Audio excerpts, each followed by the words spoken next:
மீட்கப்பட்டிருக்கிறீர்களா? உங்கள் பெயர் ஜீவ புத்தகத்தில் எழுதப்பட்டிருக்கிறதா? ஊழியக்காரங்க இதை கூட கேட்கக்கூடாதா? நிறைய கிறிஸ்துவ பசங்களை கேட்பேன், தம்பி ரட்சிக்கப்பட்டிருக்கிறாயா? ஒரு முறை மறைச்சிட்டு போயிடுவான். ஏன்னா அதுக்கு பதில் சொல்ல தெரியல. ஏன் இதை கேட்குறாங்க ஊழியக்காரு? சங்கீதம் 49:9, அவர்களுடைய ஆத்தும மீட்பு மிகவும் அருமையாக இருக்கிறது, அது ஒருபோதும் முடியாது. ஆத்தும மீட்பு அருமையானது, அது ஒருபோதும் முடியாது. பார்த்தீங்களா? இப்போ தெரிஞ்சுங்களா? அருமையானது. உலகத்தில் எது ஏதோ நம்ம அருமையாக நினச்சுனுக்கிறோம், அதெல்லாம் ஒன்றுமில்லை, உலகத்தோடு முடிவடைகிறது. ஆத்தும மீட்பு அருமையானது. சங்கீதம் 137, இஸ்ரவேல் கர்த்தரை நம்பி இருப்பதாக, கர்த்தரிடத்தில் கிருபையும் அவரிடத்தில் திரளான மீட்பும் உண்டு. இந்த எக்லீசியா டிவி தலைவர் சொன்னார், தலைப்பு மீட்பு, ரிடம்ஷன். நான் சொல்ற ஒவ்வொரு வசனத்திலையும் மீட்புன்ற வார்த்தை வரும், அண்டர்லைன் பண்ணுங்க. அப்படியே ரட்சிப்புன்ற வார்த்தை இருக்குது, மன்னிப்புன்ற வார்த்தை இருக்குது. ஆனால் அவர் கொடுத்த அந்த எழுத்து பாருங்க, மீட்பு அந்த வார்த்தை தான் கொடுத்தார். அதுதான் அந்த வார்த்தையிலே போகிறேன். சரி, யாருமே ஒருத்தர் சொல்கிறாங்கன்னா அந்த காரியத்துக்கு நம்ம கீழ்ப்படியணும். அப்போது மீட்பு, ஆத்தும மீட்பு அருமையானது. இஸ்ரவேலரை கொண்டு வந்தாரே, அது சரீர மீட்பு, ஜனநாயக குடியுரிமை. எல்லாருமே ரட்சிக்கப்பட்டார்களா? எல்லாருமே ஆத்தும மீட்பு பெற்றார்களா? இல்லை. வழியிலேயே நிறைய பேர் முறுமுறுத்து மாண்டார்கள். அதாப்பா, சரீரத்தால் மீட்கப்பட்டு ஆபத்தான இடத்திலிருந்து, அடிமைத்தனத்திலிருந்து வெளியே வந்தார்கள். ஆனால் ஆத்தும மீட்பு, மோசே சொன்ன வார்த்தைக்கு கீழ்ப்படிந்து அந்த கர்த்தரை யெகோவா தேவனை நம்பவில்லை, முறுமுறுத்தார்கள். அதனால தான் கிறிஸ்துவங்க எல்லாருமே பரலோகம் போயிடுவாங்கன்னு நம்ம சொல்றதில்லை. கிறிஸ்து பிளஸ் அவன், எவன் மீட்கப்பட்டவன், அவன் தான் கிறிஸ்தவன். ஆத்தும மீட்பு அருமையானது. இஸ்ரவேல் கர்த்தரை நம்பி இருப்பதாக, கர்த்தரிடத்தில் கிருபையும் அவரிடத்தில் திரளான மீட்பும் உண்டு. இங்கே இஸ்ரவேல் என்பது இஸ்ரவேல் மக்களே அல்ல. யாரெல்லாம் இயேசுவை ஏற்றுக்கொண்டார்களோ அவர்கள் ஆவிக்குரிய ரீதியிலே இஸ்ரவேலர். கர்த்தரை நம்பி இருக்கிறீர்களா? அவங்க தான் மீட்கப்பட்டவர்கள் என்று அர்த்தம். பாருங்க, இயேசு கிறிஸ்துவே இந்த மீட்பை பற்றி ஒரு வார்த்தை சொல்லியிருக்கிறார். லூக்கா 21:28, இவைகள் சம்பவிக்க தொடங்கும் போது உங்கள் மீட்பு, மீட்பு அண்டர்லைன் பண்ணுங்க, அதை, உங்கள் மீட்பு சமீபமாக இருப்பதால் நீங்கள் நிமிர்ந்து பார்த்து உங்கள் தலைகளை உயர்த்துங்கள் என்றார்.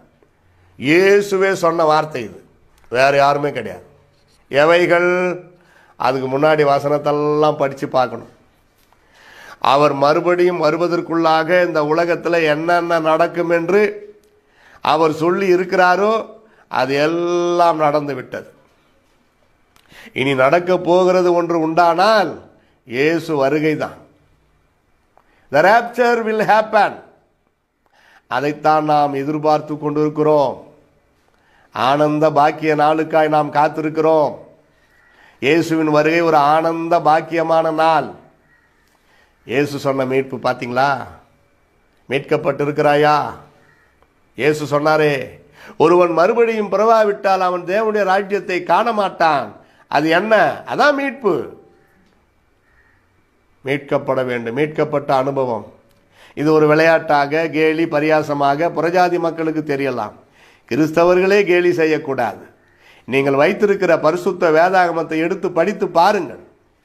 யோவான் 3:3 ஒருவன் மறுபடியும் பிறவாவிட்டால் அவன் தேவனுடைய ராஜ்யத்தை காண மாட்டான். இயேசு சொன்னார். இதுக்கு மேலே வேற என்ன வேணும்? அவர் மாற்றுவாரா? பரவாயில்ல, நீ மறுபடியும் பிறக்க காட்டி பரவாயில்ல, சர்ச்சுக்கு ஒழுங்காக போகிறல்ல, பாஸ்டர்கிட்ட பேசுகிறல்ல, அது போதும் சொல்லுவாரா? எத்தனை பேருக்கிட்ட உனக்கு ஐக்கியம் இருந்தாலும் சரி, ரட்சிக்கப்படாவிட்டால், நீ மீட்கப்படாவிட்டால், நீ மறுபடியும் பிறவாவிட்டால், இயேசுவின் பிள்ளையாக மாறாவிட்டால், உன் பெயர் ஜீவ புத்தகத்தில் இல்லாவிட்டால் வேதனை. பரலோகத்திலே பங்கில்லை என்று வேதம் சொல்லுகிறது. நரகம், burning hell. Those whose name not find in the living book of Jesus Christ, they will all fall down into second death of hell fire. That is burning hell. நான் சொல்லவில்லை, பரிசுத்த வேதம் சொல்லுகிறது. கண்டிச்சு சிக்ஷித்து போதித்து புத்தி சொல்லு என்றுதான் பவுல் சொல்லுகிறார்.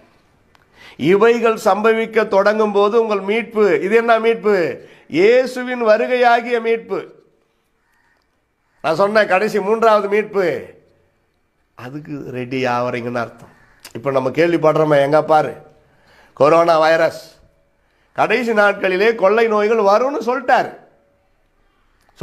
வருது. அது நீங்களும் ஜனங்களை விட்டு போகணும்னு நம்ம ஜெபிக்கிறோம். அது நம்ம மனித நேயம், ஜெபிக்கலாம், தப்பு இல்லை. அதே நேரத்தில் இயேசு வருகை சமீபம். கொள்ளை நோய்கள், பூமி அதிர்ச்சி, வானத்திலே பூமியில அடையாளங்கள், மனிதர்கள் மிருகத்தை போல மாறுவார்கள், எல்லாம் நடந்து விட்டது. நடந்துச்சா இல்லையா? ஒன்று கூட பாக்கி கிடையாது ஐயா. இனி நடக்க வேண்டியது என்ன தெரியுமா? இயேசு வரணும். இயேசுவின் வருகை நாள் நெருங்கி கொண்டிருக்கிறது.